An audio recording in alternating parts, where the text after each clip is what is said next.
When talking about probabilities, and you're looking at two events, a lot of times books want to talk about associated versus independent events. So probabilities you could think of as the odds, right? What are the odds that something would happen? Well, if two events are independent, then the odds don't change.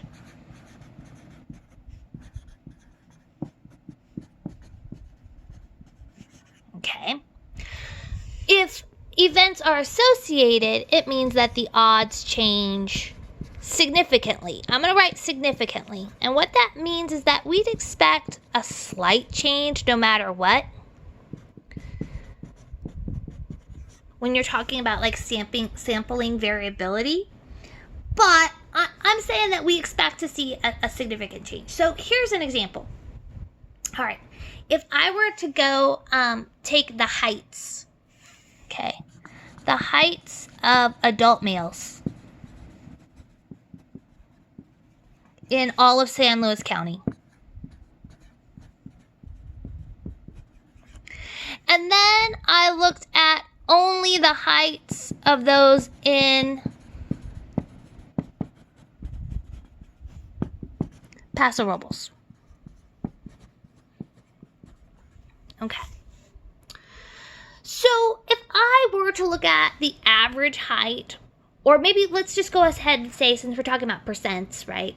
What's the probability I select somebody and they are 6 feet tall or taller? And so I'm going to look at all of San Luis Obispo County. And here I'm looking at, I love how I spelled adult wrong, adult males in Paso Robles. Do we expect this group to be taller than the other group? As far as I know, no. I don't know of any weird fact where people in Paso Robles are taller or shorter than the average person in Onslow County. So because these odds aren't changing, this is an example of independent. We don't expect one to have better odds than the other. Now, if I did heights of adult males in San Luis Obispo County,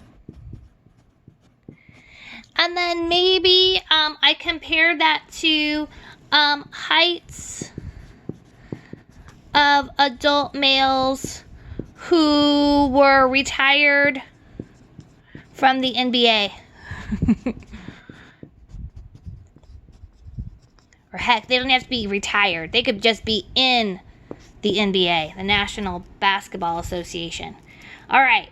So if I look at the average height here, do I expect to get the same percent here? Like if I looked at 6 feet or taller among all adults versus 6 feet or taller among adults that were in the NBA, they tend to be taller, right? NBA players tend to be taller on average than most people. So that's an example of associated. Okay. Now, in our homework, they talk about it in these general terms, but they also can talk about it with actual percentages. And one of the examples that you will see in my notes is looking at high school graduation rates in all of California. So this is from 2018. The probability that someone graduated high school in 2018 was 83%. So 83% of all of those that started high school graduated high school when you're looking at the class of 2018. Okay. Now, what about foster youth? So if I only look at foster youth and look at that group to see how many graduated from high school in this subgroup. So my subgroup is foster youth. How many graduated high school? These are real statistics, guys. I actually got these from a state website. Only 51% of foster youth graduate high school. Okay. See this giant change between 0.83 and 0.51? That means that there is an association between these two groups. What that's saying is that there's something going on here between high school grads and foster youth. That foster youth aren't graduating at the same rate as all high school grads. Okay, so when I see this giant change when I'm doing conditional probability, that means association. And it doesn't have to be this giant.